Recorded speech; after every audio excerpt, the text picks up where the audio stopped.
کیا آپ کے ساتھ بھی کبھی ایسا ہوا کہ آپ ساری رات خوب سوئے ہوں، صبح خوشگوار موڈ کے ساتھ اٹھے ہوں، مگر پھر ایک ایسے شخص سے آپ کی ملاقات ہو گئی ہو جس نے صرف 5 منٹ میں آپ کے موڈ کا ستیہ ناش کر دیا ہو اور آپ سوچ میں پڑ جائیں کہ آج کا سارا دن ہی برا گزرے گا۔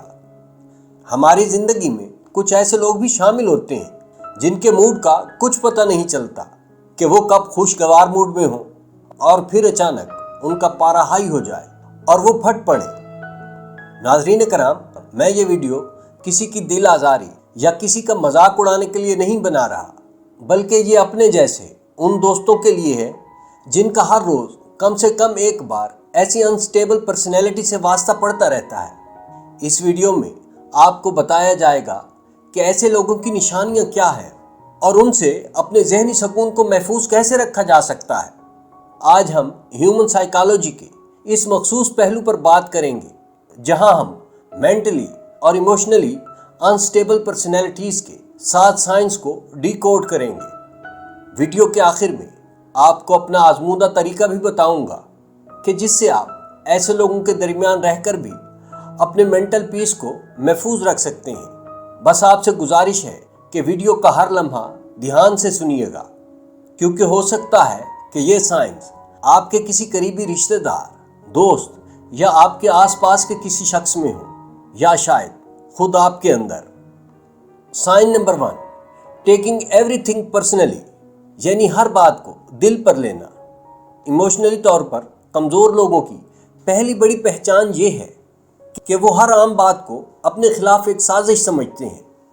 اگر آپ گروپ میں کوئی جرنل بات بھی کریں گے تو وہ سمجھیں گے کہ یہ ان پر طنز کیا گیا ہے۔ وہ ہر جملے اور ہر اشارے، یہاں تک کہ کسی کی خاموشی کا بھی غلط مطلب نکالتے ہیں۔ ایسے لوگوں کے ساتھ گفتگو کرتے ہوئے آپ کو ہر وقت ڈر لگا رہتا ہے کہ کہیں یہ ناراض نہ ہو جائے۔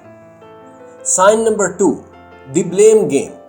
ایسے لوگوں کی ڈکشنری میں میری غلطی تھی یا آئی ایم سوری جیسے الفاظ نہیں ہوتے۔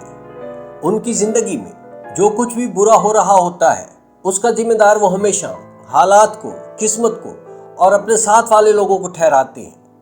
اگر وہ آپ کا دل بھی دکھائیں گے تو گھما پھرا کر ایسی بات کریں گے جیسے ان کا کوئی قصور نہیں ہے، بلکہ یہ آپ ہی کا قصور تھا۔ اسے سائیکالوجی میں گیس لائٹنگ کہتے ہیں، جہاں سامنے والا آپ ہی کو مجرم بنا دیتا ہے۔ سائن نمبر 3، ایموشنلی طور پر انسٹیبل پرسنالٹیز کبھی کسی پر سچا بھروسہ نہیں کر پاتی۔ وہ ہر اچھے رویے کے پیچھے کوئی نہ کوئی غلط مقصد تلاش کر ہی لیتے ہیں۔ اگر آپ ان کی ہیلپ بھی کریں گے تو وہ سوچیں گے کہ آپ کا اس میں کیا فائدہ ہے۔ ایسے لوگ ہر وقت ایک خوف اور شک کے سائے میں جیتے ہیں، اور ان کا یہ شک رفتہ رفتہ ان کے ہر رشتے کو دیمک کی طرح چاٹ جاتا ہے۔ سائن نمبر 4، ایموشنل اوور ری ایکشن۔ ان کے جذبات کا گراف کبھی نارمل نہیں رہتا۔ چھوٹی سی بات پر بھی یہ اس طرح ریئیکٹ کرتے ہیں جیسے کوئی قیامت آ گئی ہو۔ معمولی سے اختلاف رائے ان کے ہاں ایک بہت بڑی لڑائی کی شکل اختیار کر لیتا ہے۔ ان کا اپنے غصے، دکھ یا یہاں تک کہ خوشی پر بھی کوئی کنٹرول نہیں ہوتا۔ ان کا موڈ سیکنڈوں میں تبدیل ہو جاتا ہے، اور ان کے آس پاس رہنے والے لوگ ہمیشہ ذہنی دباؤ کا شکار رہتے ہیں۔ سائن نمبر 5، کنٹرول فریکس، یعنی دوسروں کو کنٹرول کرنے کی عادت۔ کیونکہ ایسے لوگوں کا اپنا اندرونی نظام بگڑا ہوتا ہے، تو اسی لیے وہ باہر کی دنیا اور دوسرے لوگوں کو کنٹرول کر کے سکون پانے کی کوشش کرتے ہیں۔ وہ چاہتے ہیں کہ لوگ ان کی مرضی کے مطابق اٹھیں، بیٹھیں اور سوچیں۔ اگر کوئی ان کی توقعات پر پورا نہ اترے تو یہ لوگ ایموشنل بلیک میل کرنے پر بھی اتر آتے ہیں تاکہ اگلا بندہ گلٹ میں آ کر ان کی بات مان لے۔ Sign number 6، unstable relation ships.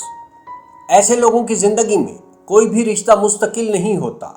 ان کے دوست، پارٹنر یا کولیگز اکثر بدلتے رہتے ہیں۔ یہ کسی بھی انسان کو پہلے آسمان پر بٹھاتے ہیں اور ذرا سی انبن ہونے پر اسے سیدھا زمین پر پٹخ دیتے ہیں۔ ان کے لیے رشتوں میں کوئی درمیانی راستہ نہیں ہوتا، یا تو کوئی بہت اچھا ہے یا بہت برا۔ سائن نمبر 7، دی وکٹم کارڈ، یعنی یہ ہر وقت خود کو مظلوم دکھانے کی کوشش کرتے ہیں۔ ان کا سب سے بڑا ہتھیار یہی ہوتا ہے، یہ دنیا کو